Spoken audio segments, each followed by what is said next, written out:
J'espère que vous allez bien. Je vous souhaite la bienvenue dans un nouvel épisode de podcast où aujourd'hui je ne suis pas toute seule puisque j'ai le plaisir d'accueillir Clara. Merci beaucoup d'avoir accepté mon invitation. Déjà pour commencer, est-ce que tu vas bien? Ah bah super, merci. Je suis face à un ciel tout gris pendant que sûrement tu es au Portugal face au soleil. Mais ça va, je vais très bien. Génial. Pour que les gens puissent te rencontrer, faire un peu ta connaissance et avant qu'on entame vraiment notre sujet autour de la photo et surtout de la vidéo, est-ce que tu peux te présenter, nous dire qui tu es et à quoi ressemble ton quotidien? Super, avec plaisir. Donc moi je suis Clara Dess, j'ai 34 ans, je suis maman d'une petite fille de 5 ans et je suis vidéaste spécialisée dans les films souvenirs pour les familles. C'est un métier qui est particulier, qu'on connaît pas encore très bien en France. Je vais chez les gens qui ont des enfants et je filme la vraie vie pour faire des souvenirs à transmettre pour plus tard. Et la nouveauté aussi depuis 2 ans, 3 ans, c'est que je récupère les vidéos qui sont stockées dans les téléphones des parents et je fais des montages. C'est incroyable. Merci. Et mon quotidien, donc je travaille principalement à la maison en montage et aussi j'ai un peu une nouvelle vie de chef d'entreprise puisque on sait tous les entrepreneurs, on a 1000 facettes et donc je travaille à la fois sur les vidéos mais à la fois sur le pilotage de Croco Maman et j'ai des freelances qui travaillent avec moi donc c'est aussi chapeauter tout ça pour que tout fonctionne bien. Et dans mon quotidien, je vais chercher ma fille à l'école tous les jours à 16h30 donc ça c'est une fierté. J'aime bien le mot fierté. D'ailleurs, ça a été un moteur pour toi de te lancer. Comment tu as eu cette idée? Je suis devenue maman il y a 5 ans et moi j'ai toujours été dans la vidéo depuis, ça faisait 10 ans que je travaillais à la télévision avant. J'ai toujours touché au montage et l'idée des films souvenirs, c'est quand j'ai eu ma fille Mm. qui est née, on m'avait dit mais tu vas voir ça passe tellement vite, il faut absolument que tu captures ces moments-là et donc en fait j'ai commencé à la filmer. D'abord avec mon appareil photo, donc à la filmer en belle qualité, puis aussi avec mon téléphone pour les moments un petit peu plus spontanés du quotidien. Et en fait, l'idée est venue comme ça de commencer à faire des montages à partir de tout ça. Mm. Et ensuite de faire la même chose pour les autres, pour mettre mon savoir-faire au service d'autres parents. Donc j'ai quitté la télévision, 10 ans de télé pour lancer Croco Maman. Waouh. Non pas sans peur, j'imagine, parce que quitter 10 ans de télé quand même pour un chemin que tu connaissais peut-être un peu moins, ça t'a fait douter parfois. Est-ce que tu t'es dit, est-ce que c'est une bonne idée? Est-ce que ça va marcher? Est-ce que c'est pas trop niche? Est-ce que les gens vont se retrouver dans mon discours? Ou dès le début, tu as senti que c'était l'une des meilleures idées que tu pouvais avoir? En fait, je pensais pas forcément à est-ce que ça va marcher. J'essaie de pas écouter ma famille qui me disait mais qui va payer pour ça? Effectivement. Et en fait, moi, ça a vraiment été un peu au jour le jour. J'avais tellement envie de faire ça que je me suis dit, en fait, il y a pas, enfin, c'est tout, quoi. Je me lance. Je me disais pas, ça va pas marcher. Je me disais, ça va marcher, ça va peut-être prendre un petit peu de temps. On m'avait dit que j'allais mettre 3 ans à me payer. J'ai plutôt mis 1 an et demi. Et donc, j'y ai cru tout de suite. Mm.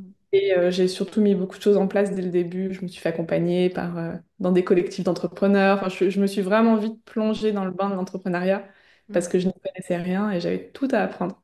Non, mais tu as eu le bon réflexe de te dire, je vais m'entourer de personnes qui l'ont peut-être déjà fait avant moi. Comme ça, je vais voir un peu quel est le bon chemin ou qu'est-ce que je vais devoir éviter de faire. Est-ce que tu sens qu'à un moment, tu as dû changer ton prisme de photo, vidéo? Est-ce que tu sens que tu as dû choisir un moment? Parce que c'est vrai que les habitudes de consommation, elles ont beaucoup évolué. Moi, je vois, hein, je suis née en 90 et mes parents, ils n'ont pas énormément de vidéos de moi. Par contre, vu que je suis la première, j'ai des photos pour tout. C'est vraiment Martine à la plage, Martine mange sa glace, Martine va courir, Martine fait du vélo. Pour ma sœur, ça a été complètement différent. Mais c'est vrai qu'il y avait moins ce format vidéo, contrairement à aujourd'hui. Est-ce que tu sens que ça a beaucoup évolué, que toi, du coup, tu as dû t'adapter ou pas du tout? Alors, en effet, moi, je ressens enfin, ta question est très pertinente parce que j'ai aucune vidéo de moi petite. Mm, Moi, pour moi, c'est une énorme frustration. mm, Le format vidéo, c'est quelque chose qui m'attire beaucoup. En revanche, moi, je n'ai que des photos de moi et les gens sont plutôt intéressés par de la photo. mm, Et en fait, j'ai une copine qui s'appelle Elsa Le Baratou qui faisait de la vidéo et qui avait beaucoup de demandes en photo et qui faisait mm, un petit peu les deux. Et en fait, elle s'est dirigée en photo parce qu'il y avait plus de demandes. Et donc, dès le début, je me suis dit, je vais pas me former en photo, je vais vraiment proposer que de la vidéo. mm, Les gens qui veulent des photos, je vais les envoyer vers elle ou vers d'autres personnes. Et je vais vraiment rester, je vais pas accepter de photos parce que j'ai peur qu'ensuite, si on me demande de la photo, eh bien, je sois demandée en photo et qu'après, ce soit le cercle vicieux qui m'emmène pas vraiment où je veux. Moi, ce qui m'intéressait, c'était vraiment la partie montage vidéo et vidéo. Donc, en effet, il y a beaucoup plus de demandes en photo, mais le fait que la vidéo soit moins connue, bah, forcément, c'est un petit peu plus niché Mhm. et il y a quand même beaucoup de demandes. C'est vrai que, mine de rien, quand tu vas regarder les réseaux, il suffit juste de prendre Instagram comme exemple, hein. Instagram, de base, c'était juste de la photo. Et puis petit à petit, ils ont intégré la vidéo. Et puis maintenant, tu as plus de vidéos que de photos. Quels sont, selon toi, les prérequis pour avoir une bonne vidéo? Qu'est-ce qui va faire que on va ressentir de l'émotion dans la vidéo? Parce que, mine de rien, tout le monde n'arrête pas de nous le dire. Faites de la vidéo, comme ça, les gens rentrent plus dans votre univers, c'est plus animé, etc. Mais il y a souvent des vidéos qui font des flops aussi. Quels sont, selon toi, les bons critères à garder en tête quand on veut avoir une bonne vidéo? Alors, ça dépend un petit peu du style enfin, que veut l'entrepreneur. Moi, déjà, je pars d'un principe, c'est qu'il faut kiffer ce qu'on fait. Si c'est Mm, pas, il faut pas juste suivre une tendance pour suivre une tendance, parce qu'en fait, on va s'essouffler. Donc, il faut déjà trouver un format qui nous plaît. Vraiment, moi, je l'ai pas encore vraiment trouvé. Mais j'aime bien, par exemple, les formats vlog où on amène les gens avec nous dans notre quotidien. Ça, j'ai l'impression que ça marche. mhm, En termes de prérequis, donc ce serait vraiment bah, déjà prendre un sujet qui nous intéresse, pas suivre une tendance forcément. Et ensuite, il n'y a pas besoin de filmer énormément de choses, mais filmer de façon assez qualitative. Moi, par exemple, quand je filme, mes plans, ils font 5 secondes. En fait, je fais un peu du tourner-monter. Ça veut dire que je réfléchis un peu à ce que je vais monter.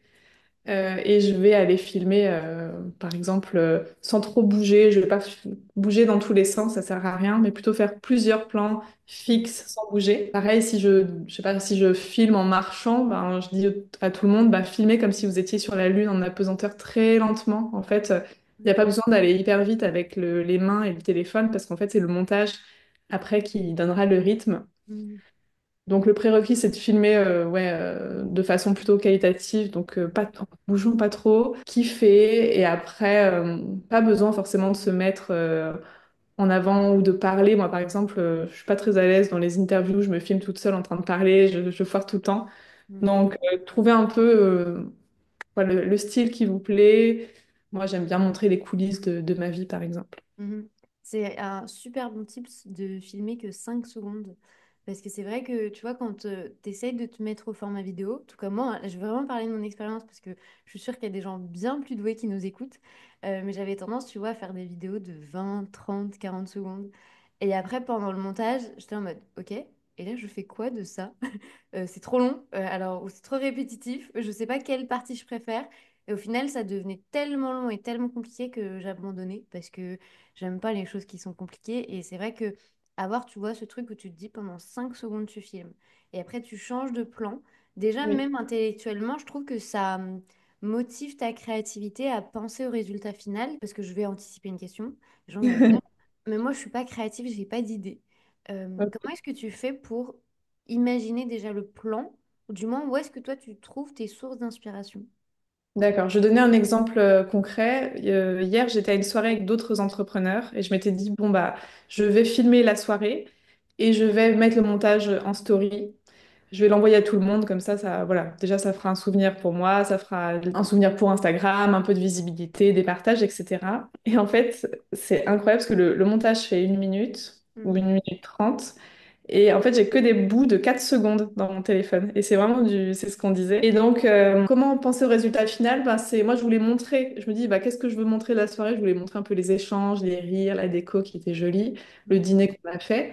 Il faut pas hésiter à changer de valeur de plan. Par exemple, si vous êtes à table avec des entrepreneurs, bah, vous levez et discrètement, pendant 5 secondes, vous filmez la table de loin, puis peut-être de plus près.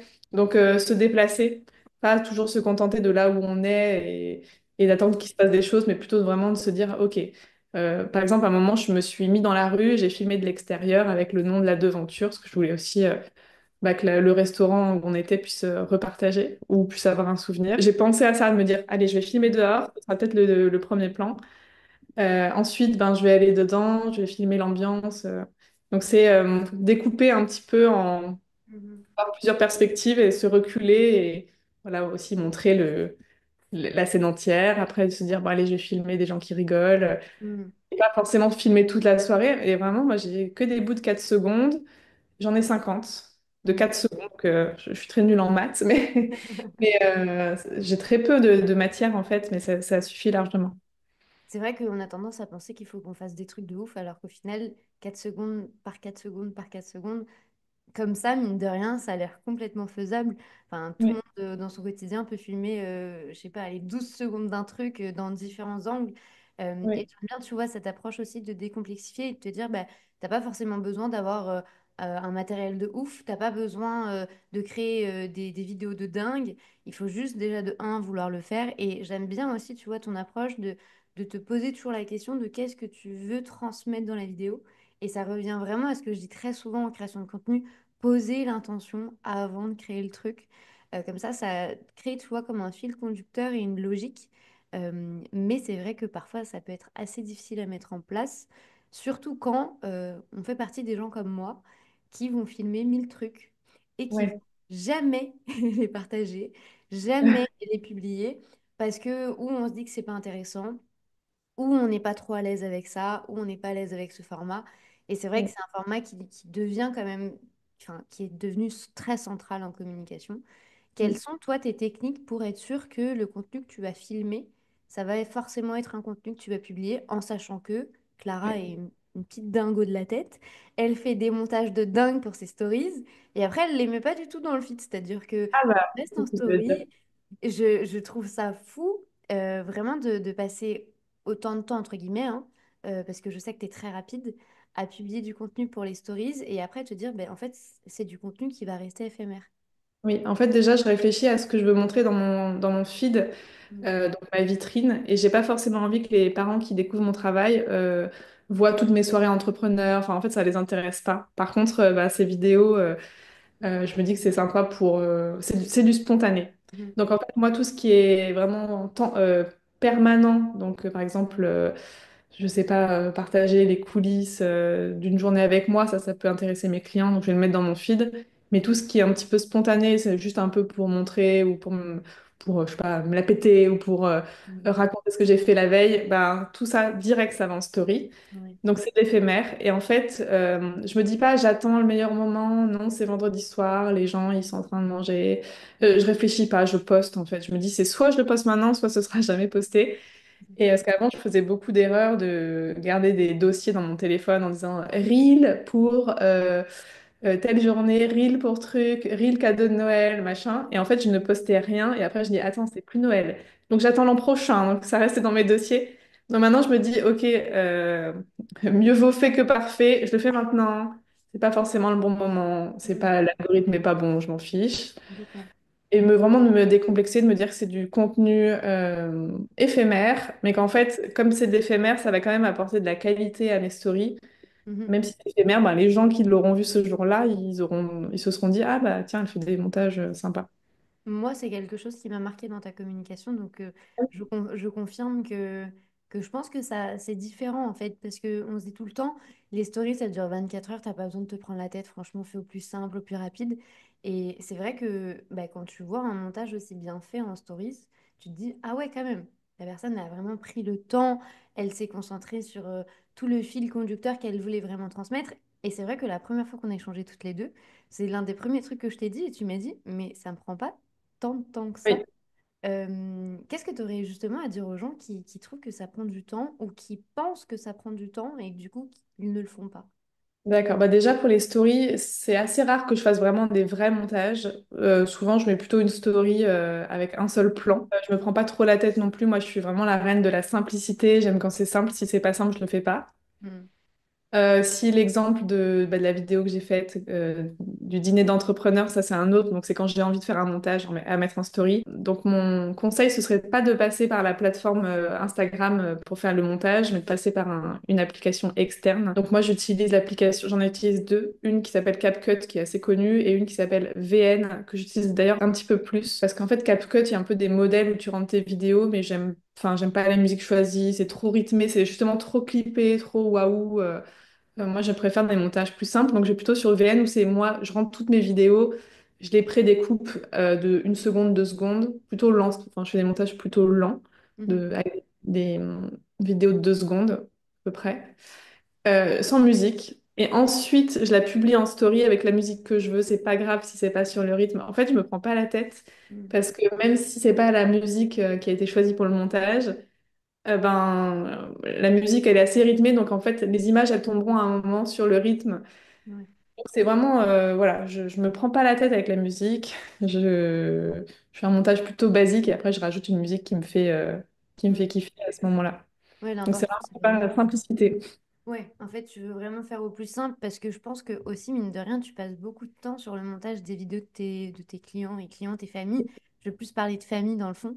Donc, c'est vrai que le fait de devoir prendre ce temps déjà en interne pour tes clients, pour après, en plus de ça, prendre le temps pour toi, ben, je pense que, et en plus de ça, tu es maman.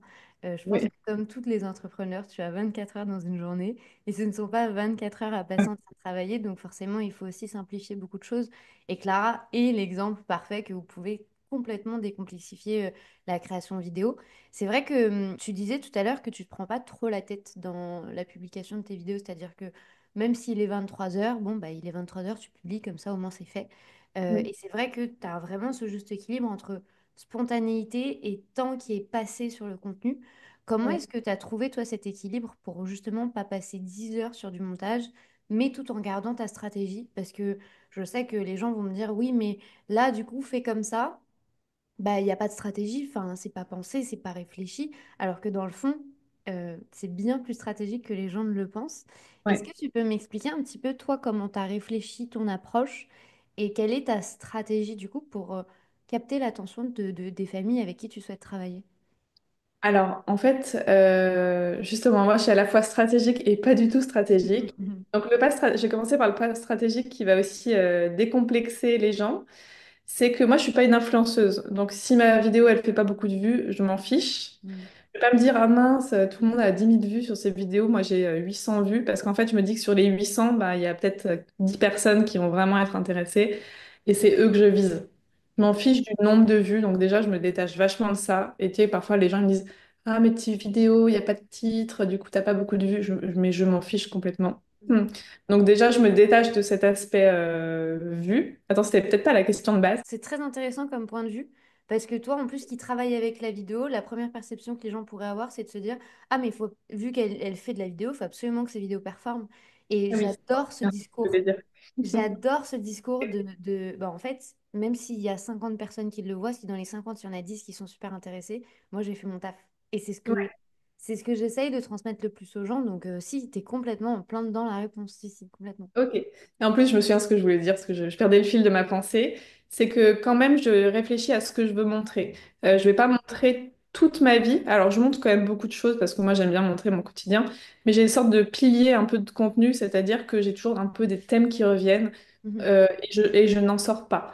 Je vais pas forcément montrer ce que je mange au restaurant, ou bon, ça, pourquoi pas, mais il y a toujours tout ce que je vais montrer, il va y avoir quand même un but un peu stratégique. Enfin, une stratégie, par exemple, je montre ma vie de maman ou ma vie d'entrepreneur. Donc ça, c'est plutôt pour montrer mon quotidien, inspirer confiance, montrer que je suis voilà, quelqu'un de simple et normal. Ensuite, il y aura plutôt le côté, les coulisses de mon travail, les vidéos que je fais.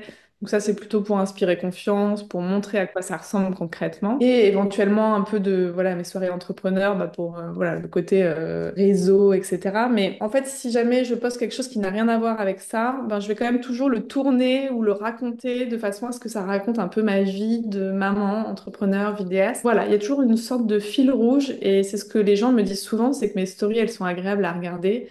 Parce que, en fait, je vends sans vendre, parce qu'en fait, je suis tout le temps en train de raconter des histoires.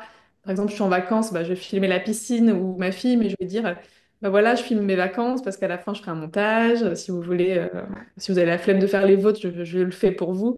Il y a, voilà, c'est très spontané, mais en même temps, je sors jamais de cette histoire que je raconte de famille, de vidéos. Je trouve que au-delà même de la spontanéité, je trouve que c'est le plus stratégique à faire. Parce que j'aime bien dire qu'il faut qu'on soit sa propre vitrine. Imagine si toi tu ne le faisais pas, comment vendre ce service alors que tu ne le fais pas? Ouais. Et là, je trouve que c'est hyper intelligent de le faire, surtout que mine de rien. si on va regarder un peu dans notre entourage, moi, en tout cas, j'analyse un peu ce qui se passe autour de moi après, surtout avoir découvert ton projet et ton business. Et c'est vrai que je me suis rendu compte que c'est souvent les mamans qui filment. Et du coup, c'est Oui. souvent les mamans qui, du coup, n'apparaissent pas et qui apparaissent d'ailleurs nulle part. Et je trouve ça hyper intelligent de montrer aussi, tu vois, cet aspect de, OK, ben, venez, on vous intègre aussi au moment et moi, je peux le faire pour vous. Est-ce que tu sens que ça a été l'un des axes, en tout cas, qui t'a permis le plus de créer un point d'accroche avec les mamans ou est-ce que tu sens que c'est d'autres éléments que tu pourrais mettre en avant dans ta communication qui va créer un lien avec les autres familles? Ok, la question est plus compliquée. Déjà, c'est pas parce que je suis maman que ça marche, parce que je connais beaucoup de photographes de famille qui sont pas mamans et qui embarquent aussi les gens avec eux. C'est important de le dire parce que c'est vrai que parfois il y a peut-être des choses qui peuvent vous passionner ou que vous avez envie de faire et vous vous Oui, dites ah mais moi je suis pas ça ah moi j'ai pas fait ça et du coup on peut créer des injonctions à soi-même donc je trouve que c'est très intéressant que tu le mentionnes. merci. Bah, sinon, après, si je me souviens bien de la question, c'est que bah, je raconte une histoire, donc j'embarque les gens avec moi et je donne beaucoup de conseils gratuits. Mm, Par exemple, je vais dire, voilà, je ne suis jamais sur les vidéos, donc aujourd'hui, ben, je me filme dans le miroir avec ma fille, parce que dans 5 ans, je vais lui faire un montage. mm, C'est toujours ouais, raconter des histoires et le faire le plus simplement possible, se mettre à la place de son client et de voir qu'est-ce qu'il aimerait lire en fait. mhm, Et alors je sais pas si ça répond à la question, parce que j'ai tendance à bifurquer, mais il y a quelqu'un qui m'a dit il faut pas faire de contenu égoïste, mais faire du contenu généreux. mm, Ça veut dire que si je parle que de moi, ça va pas intéresser, mais il faut, ok, moi j'adore parler de moi, mais du coup il faut quand même que je me dise est-ce que ça peut apporter quelque chose aux autres? mm. Je sais pas si ça répond à la question, mais en tout Ça cas, ça répond très bien à la question et c'est surtout l'un des points que moi j'adore mentionner. Le contenu, c'est pas sur nous, c'est sur mm, les personnes qui nous suivent, c'est sur les personnes qui vont interagir avec nous. Et le fait de pouvoir transmettre comme ça des émotions aux personnes qui vont nous suivre, c'est ce qui va réellement faire la différence. Parce que oui, si vous faites que parler de vous, moi j'aime bien dire que c'est un peu comme un pote ou une amie qui fait que parler d'elle, bah, passer une fois, deux fois, 10 fois, au bout de la 12e fois, t'en as marre et tu vas même plus l'appeler parce exactement. que c'est trop égocentrique. Donc, j'aime bien, tu vois, l'envers aussi du décor de se dire, ok, donc en fait, là, elle va se filmer dans le miroir juste parce qu'elle sait qu'il y a personne qui va pouvoir la filmer pour elle. Et je trouve que c'est hyper pertinent de le faire de cette manière-là parce que ça rajoute aussi beaucoup de naturel et beaucoup de vrai. Parce que mine de rien, tu le disais très bien tout à l'heure, mais tu vas pas édulcorer la réalité, tu vas pas faire un truc un peu trop clippé. Tu vas quand même garder le naturel du moment parce que tu as envie de connecter comme ça avec les gens. C'est ça. J'ai envie que ce qu'on voit sur les réseaux, ce soit vraiment ce qu'il y a dans ma vie. Enfin, si c'est trop clippé, trop, enfin, c'est pas moi, quoi. Et j'aime beaucoup le fait que parfois il y a des gens qui viennent à la maison, que ce soit des entrepreneurs ou des gens que je rencontre, qui me disent, ah bah c'est exactement comme tu le montres, parce que bon, moi, ça bifurque un peu du sujet, mais je montre toujours l'envers du décor. Si je montre un truc waouh, bah derrière, je vais montrer le linge, la pile de linge. J'aime Mm, bien montrer, pas mentir en fait. mm. Après, c'est pas parce que, enfin, je mens jamais, mais par contre, je montre pas tout. Je montre ce que je veux. Exactement, il y a vraiment cette distinction que toi tu fais parce que, mine de rien, tu intègres aussi beaucoup les familles chez qui tu vas créer du contenu. Donc il y a, tu vois, cet aspect où il faut montrer la vraie vie et il faut montrer que tu es aussi très accessible et qu'il n'y a pas de honte à avoir si un bébé va pleurer à un certain moment, tu vois. Parce que Ouais. si tu es trop parfaite et si tu es trop lisse, mine de rien, les gens peuvent aussi avoir peur de ça. Et je trouve que c'est bien pensé aussi pour créer vraiment plus de connexion avec les gens quand on est dans un monde où toutes les vidéos, on pense que tout doit être parfait. Moi, une fois, j'ai reçu un message qui me disait moi, j'aimerais bien faire des reels, mais ma maison, c'est pas Pinterest et du coup, j'ai pas un beau décor. Qu'est-ce que tu aurais répondre à ça, justement? Bah déjà, il n'y a pas besoin d'avoir une maison Pinterest pour faire des jolies choses. Juste, j'ai montré à quelqu'un il n'y a pas longtemps, j'ai mis une story et j'ai mis un filtre dessus, un filtre un peu joli. Et j'ai dit, regarde, je suis en train de filmer ma poubelle et c'est beau. Euh, je pense que les filtres, quand même, alors j'aime pas filmer les visages avec des filtres, mais j'aime beaucoup quand même rajouter sur toutes mes stories il y a des filtres. Filtres donc qui adoucissent la lumière, où il y a des petits cœurs, enfin un truc un petit peu plus doux et ça donne une ambiance sympa. Donc, et vraiment, même dans les coins les plus moches de mon appart, où je sais pas, bah, je disais j'ai filmé ma poubelle et c'était beau avec un filtre. C'est vraiment l'exemple que tu peux tout faire en vidéo. Mais je vois beaucoup de gens qui font des stories moches. Enfin, franchement, c'est mal filmé, ça bouge dans tous les sens. La musique choisie est horrible. Et Mhm. en plus, enfin, il n'y a pas de filtre. Donc, Mhm. peu importe le sujet, par exemple, si les gens ils sont créateurs de bougies et que t'as pas un endroit très beau, tu trouves juste une petite table, tu Mhm. libères un peu d'espace, tu mets une plante, tu filmes lentement, tranquille, tu mets une jolie musique et tu mets un filtre. Il n'y a pas de raison que ce soit pas beau. Complètement. Et parfois aussi, tu vois, même moi, je parle très bien des stories, mais le moins, c'est aussi un vrai avantage. Les gens ont tendance à beaucoup charger leurs stories parce que Oui, justement, ils veulent un peu combler ce vide. Mais le vide en vidéo et en photo peut vraiment devenir aussi un avantage pour les oui. personnes qui vont consommer le contenu. Oui, juste un mot, tu mets un mot. Et j'ai tendance aussi à me dire, il faut qu'il y ait une idée par story. Là, je parle beaucoup des stories parce que c'est vrai que les vidéos sur le feed, c'est pas mon, c'est pas, je le fais pas avec grand plaisir, mais en tout cas, les stories, c'est une idée, une story. Et l'importance de la musique également. Pas mettre des musiques sur toutes les stories, par exemple. Mm, Mais quand les gens... Moi, toutes les stories, je me dis quelle émotion je veux véhiculer. Et donc, j'ai un petit peu des thèmes. Par exemple, quand je suis en montage et que je montre des extraits de moi en train de travailler... Enfin, quand je montre des extraits des vidéos que je fais, je vais plutôt mettre des musiques folk, très douces. mm, Mais par contre, quand c'est moi plutôt en train de, je sais pas, faire ma compta ou, enfin, j'en sais rien, ou mes dîners d'entrepreneur, ce sera plutôt des musiques dynamiques. mhm. Donc à chaque fois, c'est vraiment l'intention. La musique peut vraiment donner une intention et donc pas mettre des trucs, les premiers trucs suggérés sur Instagram que tout le monde écoute, Ouais. mais parfois se trouver des groupes qu'on aime pour de vrai, je sais pas, c'est un peu notre rituel. Dès que je mets ma fille un peu des moments ridicules. J'ai toujours un peu les mêmes groupes qui reviennent, comme Métronomie ou... Enfin, voilà, je m'amuse avec des musiques qui me plaisent et qui sont pas comme tout le monde, quoi.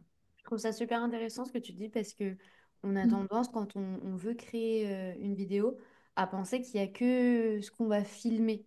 Mais dans le fond, je vous invite à regarder un film d'horreur sans son et vous verrez que vous n'aurez pas peur. Ouais. La musique crée aussi, tu vois, cette ambiance. Et moi aussi, tu vois, dans la But First Academy, j'ai certaines musiques avec certains styles que je veux impérativement mettre parce que ça fait partie du branding de la But First Academy. Ça ne veut pas dire que c'est des musiques que j'écoute au quotidien. Euh, Mm. Tu vois, il y a vraiment une dissociation aussi entre ce que vous voulez transmettre et les émotions que vous allez créer grâce à Mm. tout ce contenu. Euh, Tu as parlé du coup des vidéos tout au long de cet épisode et surtout tu nous as donné plein de conseils et plein d'astuces pour pouvoir les implémenter dans notre quotidien et dans notre communication. Comment est-ce qu'on fait si on a envie d'en savoir plus, si on a envie que tu nous montres, que tu nous apprennes à le faire? Est-ce que c'est aujourd'hui possible? Je donne pas de cours pour comment faire des stories. Après, vous pouvez venir vous inspirer avec plaisir, piquer mes filtres. Mais ouais, les conseils, je peux donner quelques conseils ici. Ce serait vraiment donc de penser à pas bouger quand vous filmez. Mhm, Donc vraiment, vous filmez par... Alors, j'aime bien des exemples concrets. Par exemple, un fleuriste qui voudrait montrer ses bouquets, ben, tu fais pas, tu filmes pas de gauche à droite pendant hyper longtemps, ça va être pénible à regarder, mais tu filmes ta boutique, enfin ton bouquet de très loin, tu arrêtes, tu coupes la caméra, tu te rapproches, tu refais un deuxième plan, ton bouquet de près, mhm, éventuellement tu tournes un petit peu au-dessus des fleurs et tu as trois plans, et avec trois plans, tu peux déjà faire un super montage. Il n'y a pas besoin d'avoir trop. Donc pas trop bouger, en fait, ce sera vraiment le montage et la musique qui va rythmer les vidéos. mhm, Ensuite, c'est réfléchir à quoi serait destinée la vidéo. Donc, par exemple, si c'est pour une story, un reel, tu vas plutôt filmer en vertical pour que mhm, ça prenne toute la place de l'écran. En revanche, si tu fais du contenu qui sera plutôt destiné par exemple, ton site internet, je ne sais pas, quelqu'un qui aurait une marque de vêtements qui voudrait monter un petit peu des pièces, bah, tu peux très bien filmer en horizontal. mhm, Enfin, que ce soit, enfin, peu importe le format, mais un peu réfléchir à quelle destination ça aura. Et ouais, le choix de la musique, vraiment, ça c'est hyper important. mhm. On en parlait juste avant. Moi, je vous mets au défi du coup de regarder un peu autour de vous. Je ne sais pas où vous nous écoutez, mais de commencer un peu à observer aussi et d'entraîner votre œil. C'est moi une phrase que j'aime beaucoup et que je répète de plus en plus dans mon contenu. Et je trouve qu'on n'entraîne pas assez notre regard à ce qui va pouvoir nous entourer, la nature, je ne sais pas, des petits papis qui sont assis sur votre banc, ce que vous voulez. Mais en fait, avec tout ce qui va vous entourer, vous pourrez créer de bonnes histoires parce que mine de rien, dans le fond. Tu l'as très bien dit, Clara, mais au-delà de la vidéo, c'est vraiment avoir un fil conducteur d'une histoire qu'on a envie de raconter. Pour tes projets 2025, du coup, comment est-ce que ça va se passer? Je sais que tu sillonnes un peu la France aussi.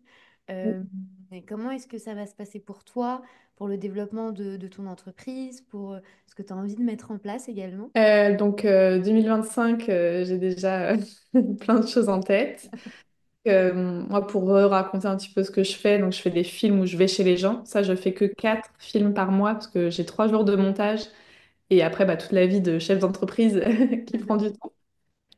Donc déjà, voilà, essayer de faire les 4 films par mois, ça se remplit, l'agenda se remplit facilement, enfin de mieux en mieux. Et je fais aussi des films donc, où je récupère les vidéos de téléphone. Pour cela, j'ai une personne qui travaille avec moi, à qui je délègue les montages. Enfin, en fait, on les fait à 4 mains, on les fait en 2 temps et avec voilà, 2 regards. Et ensuite, moi, je forme aussi des personnes, je forme des photographes à la vidéo, Ok. vidéo de famille. Donc ça, je fais 1 à 2 formations par an.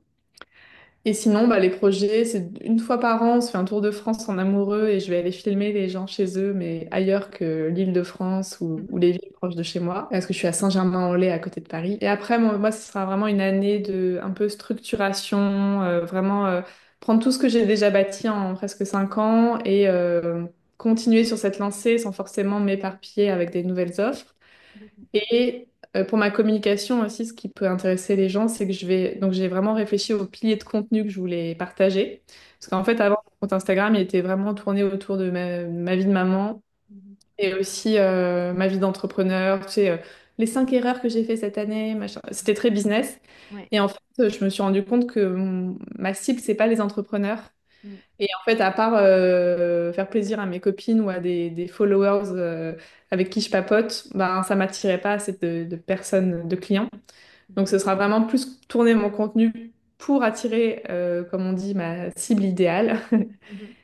Et donc, je vais délivrer beaucoup plus de valeur, c'est-à-dire que je vais donner beaucoup plus de conseils pour faire des vidéos soi-même, pour apprendre à se filmer, pourquoi se filmer avec ses enfants, quoi faire de ses vidéos. Je vais Mhm. essayer de vraiment sensibiliser les gens aux souvenirs. Mhm. Et j'aimerais bien vraiment que d'ici un an, les gens me disent, ah bah tiens, j'ai filmé et j'ai pensé à toi parce que j'ai filmé en horizontal mes vacances. Ah bah tiens, je me suis fait un montage, j'ai fait un montage pour les grands-parents. Ou alors, bah tiens, j'ai fait un montage, mais là, j'ai pas le temps de faire le deuxième. Est-ce que tu peux m'aider? Vraiment, que les gens soient plus sensibles à la vidéo. Donc, ce sera Mhm. l'idée pour 2025. Je trouve que l'approche, elle est très authentique et je sais que c'est un mot qui est très galvaudé en ce moment, donc je l'utilise de moins en moins. Mais je trouve quand même que c'est très authentique de voir la vidéo dans notre quotidien et pas juste pour les publier sur les réseaux sociaux. C'est vrai qu'on a tendance à se dire, ben, en fait, je vais pas filmer mes enfants, genre je vais pas les publier. Mais même si vous les publiez pas, vous, ça reste aussi en souvenir. Et si vous nous écoutez et que vous avez des enfants ou que vous souhaitez en avoir plus tard, pensez aux personnes comme moi ou comme Clara qui n'ont pas de vidéo. Moi, j'aurais adoré me voir gamine chanter, faire des spectacles à mes parents. Et c'est pas quelque chose que j'ai accès. Donc, merci beaucoup. De toute façon, je vous mets toutes les notes en bas de l'épisode de podcast. Vous pouvez aller voir le compte Instagram, les vidéos que Clara, elle crée, ses stories également, parce que ce sont des univers qui sont complètement complémentaires. Et vous allez voir différents styles aussi qui pourraient vous inspirer. Merci à toi, Clara, d'avoir joué le jeu derrière ton micro. Et moi, je te dis à très bientôt. Merci beaucoup pour cette invitation et bah, c'est vraiment un sujet voilà, qui me tient à cœur. Donc, déculpabilisez quand vous faites des vidéos, prenez du plaisir, Mm. allez pas voir ce que font les autres, on s'en fiche. Et le plus important, c'est vraiment penser à kiffer ce que vous faites. Vous prenez pas la tête et Mm. tout va bien se passer. De toute façon, dites-vous que le contenu Instagram, c'est hyper éphémère. Mm. Personne, enfin, allez regarder vraiment pendant des heures tout ce que vous faites. Donc, faites avec votre cœur. Et Un merci beaucoup, Marine, pour cette invitation. C'était un plaisir de discuter de ce sujet. plaisir partagé et je renforcerai l'idée que la création de contenu, les vidéos, les photos que vous faites, ça doit être pour le plaisir.